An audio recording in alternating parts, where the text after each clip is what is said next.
इस वीडियो में हम बात करेंगे कि मर्दों में टेस्टोस्टेरोन हार्मोन को कैसे बढ़ाया जा सकता है। जैसे जैसे उम्र बढ़ती है यानी एजिंग का प्रोसेस भी टेस्टोस्टेरोन को कम कर देता। ये एक बड़ी वजह है। जब तक आप 40 साल की उम्र तक पहुंचते हैं टेस्टोस्टेरोन लेवल्स कम होना शुरू हो जाते हैं। ये हार्मोन 18 साल की उम्र में अपनी पीक पे होता है। इसे बढ़ाने के लिए बाज़ औक़ात लोग सिंथेटिक बायोजेनिक टेस्टोस्टेरोन लेना शुरू कर देते हैं। इसमें मसला ये है कि जब भी आप एक्सटर्नली कोई भी बायोजेनिक हार्मोन लेते हैं तो इससे आपके अपने टेस्टिकल्स और एड्रिनल ग्लैंड्स जो नेचुरली जिस्म में ये हार्मोन बना रहे होते हैं ये इनएक्टिव हो जाते हैं। ये अपना काम रोक देते हैं क्योंकि बॉडी को ये लगता है कि बाहर से जब ये हार्मोन आ रहा है तो मुझे खुद बनाने की क्या ज़रूरत है। तो मैं ये समझता हूँ कि ये एक नो गो एरिया, क्योंकि इससे ये मसला भी पैदा होता है कि आपके टेस्टिकल्स का साइज श्रिंक होना शुरू हो जाता है अगर आप ये हार्मोन एक लंबे अरसे तक लेते रहें। अब जब टेस्टोस्टेरोन कम हो जाता है बॉडी में तो इसकी अलामात में से एक है प्रोस्टेट ग्लैंड का साइज बढ़ जाना, प्रोस्टेट एनलार्जमेंट। इसमें कई लोग कंफ्यूज्ड हो जाते हैं और सोचते हैं कि शायद जब टेस्टोस्टेरोन ज्यादा होता है तो ये प्रोस्टेट को बड़ा करता है, लेकिन ये एक अलग टाइप होती है टेस्टोस्टेरोन की, इसे डीएचटी कहते हैं। अब इसके पीछे जो असल वजह है वो ये है कि जब टेस्टोस्टेरोन का लेवल कम होता है तो एस्ट्रोजन का लेवल ज्यादा हो जाता है। मर्दों के जिस्म में एस्ट्रोजन डोमिनेंस प्रोस्टेट एनलार्जमेंट पैदा करती है। जब एस्ट्रोजन हार्मोन हावी हो जाता है टेस्टोस्टेरोन पे तो ये मसला शुरू होता है। इवन कुछ थेरापीज में तो अब बड़े हुए प्रोस्टेट को श्रिंक करने के लिए डीएचटी दिया जा रहा है जो कि टेस्टोस्टेरोन की ही एक किस्म है। तो इसमें सच ये है कि ज्यादा टेस्टोस्टेरोन प्रोस्टेट को हेल्दी रखता है और एस्ट्रोजन के नुकसान से बचाता है, ना कि मसाइल पैदा करता है। दूसरी अलामात में जिनसी ख्वाहिश का कम होना, इरेक्टाइल डिसफंक्शन,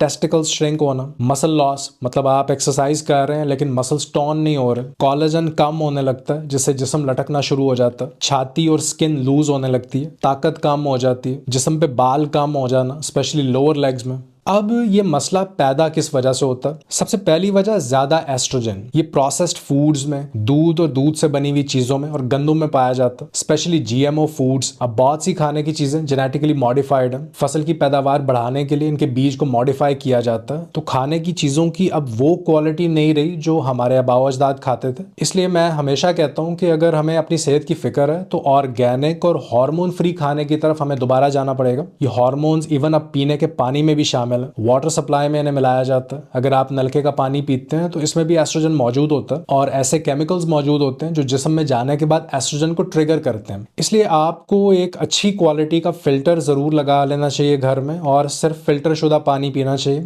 तो एनीवे ये एक बड़ा मसला है कि अब ये केमिकल्स वाटर सप्लाई में भी मौजूद हैं। और अगर आपका लिवर डैमेज्ड है जैसे कि फैटी लिवर तो आपके जिस्म में ज्यादा एस्ट्रोजन पैदा होगा। एक वजह है ज्यादा इंसुलिन जो रात को लेट नाइट खाने से, स्नैकिंग से, ज्यादा कार्बोहाइड्रेट्स और चीनी खाने से पैदा होती है। लेट नाइट स्नैकिंग का मतलब ये है कि आप अपना डिनर कर चुके हैं लेकिन टीवी देखते हुए या दोस्तों के साथ बैठे बैठे कुछ ना कुछ खा रहे हैं, तो ये आपकी इंसुलिन बढ़ाता है, ये टेस्टोस्टेरोन को कम करता है। इसलिए बेहतर यही है कि दिन में सिर्फ 2 मरतबा खाना खाएं, नाश्ता थोड़ा लेट करें और डिनर आप शाम 5 बजे से पहले खत्म कर लें। लो फैट डाइट एक और वजह, ये भी टेस्टोस्टेरोन को कम करती है। बॉडी के ज्यादातर स्टेरॉइड हार्मोन्स फैट से बनते हैं, स्पेशली कोलेस्ट्रॉल से बनते हैं जिनमें टेस्टोस्टेरोन भी शामिल है। हेल्दी और गुड फैट्स आपके खाने में जरूर होने चाहिए। फिर मेडिकेशंस जैसा कि स्टैटिन्स, हाई ब्लड प्रेशर की दवाइयां और शुगर की दवाइयां, ये 3 चीजें हार्मोन्स को खराब करती हैं। एक और चीज है जिसे हाई एरोमेटेज कहते हैं। ये आपकी बॉडी में एक एंजाइम होता है जो आपका एड्रिनल ग्लैंड और टेस्टिस बनाते हैं। ये एंजाइम अगर ज्यादा हो जाए तो ये टेस्टोस्टेरोन को एस्ट्रोजन में बदलना शुरू कर देता है, तो एस्ट्रोजन बढ़ना शुरू हो जाता है और टेस्टोस्टेरोन कम होने लगता है। तो इधर आप 50 साल के बाद अपना बचा खुचा टेस्टोस्टेरोन बचाने की कोशिश कर रहे हैं लेकिन ये एंजाइम इसे एस्ट्रोजन में बदल रहा है। तो इसे रोकने के लिए कुछ चीजें की जा सकती हैं। सबसे पहली रेमेडी स्टिंगिंग नेटल रूट है। ये बहुत अच्छी एरोमेटेज इनहिबिटर है, किसी भी अच्छे ब्रांड का सप्लीमेंट आप ले सकते हैं। फिर जिंक भी एरोमेटेज इनहिबिटर है, एरोमेटेज के एक्शन को रोकता है, तो आप इनका इस्तेमाल कर सकते हैं ताकि ये जो प्रोसेस हो रहा है आपके जिगर में और बॉडी में इसे कम कर सकें। ये 2 बहुत अच्छी रेमेडीज हैं। दूसरी चीज है आप अपने ग्रोथ हार्मोन को बढ़ाएं। ग्रोथ हार्मोन को एंटी एजिंग हार्मोन भी कहते हैं। ये हार्मोन पिट्यूटरी ग्लैंड में बनता है और जिगर की मदद से ये जिस्म में काम करता है। ये आमतौर पे कहा जाता है कि जहां ग्रोथ हार्मोन जाता है टेस्टोस्टेरोन भी इसके पीछे पीछे जाता है। कई चीज़ें हैं जो ग्रोथ हार्मोन को बढ़ा सकती हैं। हर खाने में प्रोटीन खाना, ज़्यादा नहीं मुनासिब मिकदार में, नींद पूरी करना, स्ट्रेस को कम करना जिससे आपकी नींद भी बेहतर होगी, और high intensity full body exercise करना।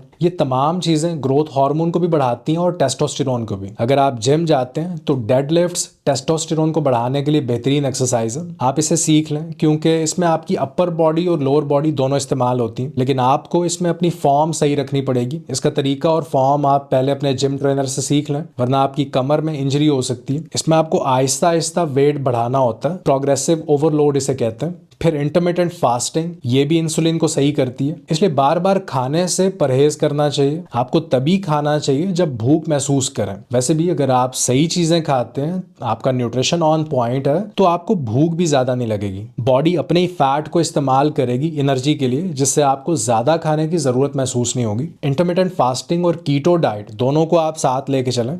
ओके, अब मैं आपको बताऊंगा कुछ एंटी एस्ट्रोजेनिक रेमेडीज के बारे में, जिन चीजों से एस्ट्रोजन कम होता है। इनमें क्रूसिफरस वेजिटेबल्स हैं, हरी पत्तों वाली सब्जियां, ब्रोकली, कॉलीफ्लावर, फूल गोभी, बंद गोभी, मूली, शलजम, इसके अलावा टर्मरिक, हल्दी, अनार, अलसी के बीज, तिल, ग्रीन टी, ये चीजें आप जरूर खाएं। ये एस्ट्रोजन के इफेक्ट को कम करती हैं बॉडी में। फिर आपको कॉर्टिसोल को भी कम करना। कॉर्टिसोल स्ट्रेस हार्मोन है जो आपके एड्रेनल ग्लैंड्स बनाते हैं। इसमें एक और बहुत बड़ा फैक्टर आपकी स्लीप क्वालिटी है। नींद का मयार कैसा, गहरी नींद और पूरी नींद लेना बहुत जरूरी है। फिर आपके विटामिन डी लेवल्स आ जाते हैं। कोशिश करें सुबह या शाम के वक्त, जब धूप ज्यादा ना हो, गर्मी ज्यादा ना हो, तो बाहर जो हल्की धूप है इसमें बैठें, क्योंकि धूप में बैठने से कॉर्टिसोल लेवल कम होता है। ये बड़ा दिलचस्प कनेक्शन है इन दोनों का, आप जरूर ट्राई करें, आपको फायदा होगा। कॉर्टिसोल कम होने से आपके पेट का साइज भी कम होता है। तो ये एक रेमेडी है। आप विटामिन डी सप्लीमेंट भी ले सकते हैं अगर ऐसी जगह पे रहते हैं जहां धूप नहीं निकलती, लेकिन अगर आप धूप में बैठ सकें तो ये ज्यादा बेहतर है। तो बस ये कुछ टिप्स थी आपके हार्मोन को बेहतर करने के लिए। अपनी राय का इजहार कमेंट में जरूर करें। मैं आपसे मिलता हूं अगली वीडियो में। अल्लाह हाफिज।